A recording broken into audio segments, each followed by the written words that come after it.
Lalu materi ketiga adalah kehujanan hadis. Apa toh kehujanan hadis? Kehujanan hadis adalah gelar yang diberikan kepada para imam yang sanggup menghafal 300.000 hadis, baik matan, sanad maupun perawinya. Lalu ada fungsi tafsir hadis. Fungsi tafsir hadis itu ada 5. Yang pertama, bayan at-takrir, sebagai penguat atau penegasan hukum yang ada dalam Al-Quran.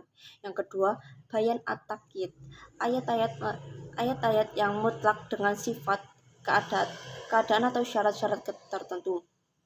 Yang ketiga, ada bayan at-tafsil, menjelaskan ayat-ayat Al-Quran yang mujmal.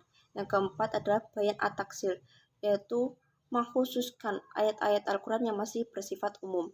Yang kelima ada bayan at-tasri, yaitu menetapkan hukum yang tidak ditetapkan dalam Al-Quran. Lalu ada materi keempat, yaitu sejarah perkembangan hadis. Tentu saja perkembangan hadis itu dimulai pada masa Nabi. Nabi itu cara menyampaikannya itu berbeda-beda. Yang pertama yaitu melalui majelis ilmu. Yang kedua melalui para sahabat, yaitu disampaikan kepada para sahabat agar dihafalkan dan diajarkan kepada yang lainnya. Yang ketiga disampaikan melalui istri-istrinya. Yang keempat disampaikan melalui pidato atau ceramah di tempat umum. Dan yang kelima adalah melalui perbuatan, lalu disaksikan oleh para sahabat. Lalu pada masa Khulafaur Rasyidin, yang pertama pada masa Khalifah Abu Bakar Siddiq.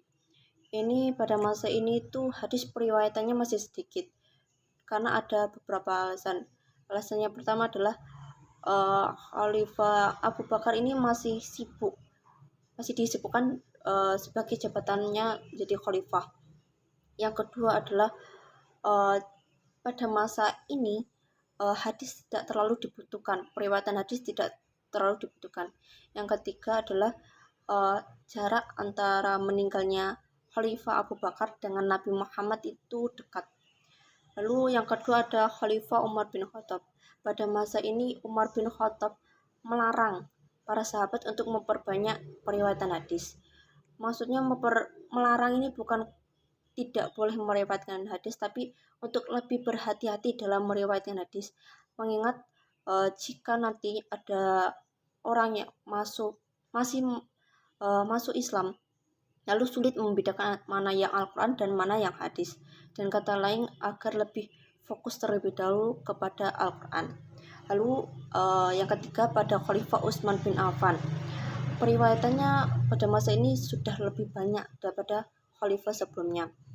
Lalu yang keempat pada Khalifah Ali bin Abi Thalib, fungsi sumpah dalam periwayatan hadis menurut beliau ini bukan syarat yang mutlak. Lalu pada masa tabi'in ini pusat pembinaan pertama itu ada di Madinah, di kota Madinah. Lalu terjadi pergolakan, pada masa ini terjadi pergolakan politik dan pemalsuan hadis. Serta pada masa ini tuh ada pembukuan hadis menjadi 3 bentuk, yaitu musnad, al-jami, dan sunan.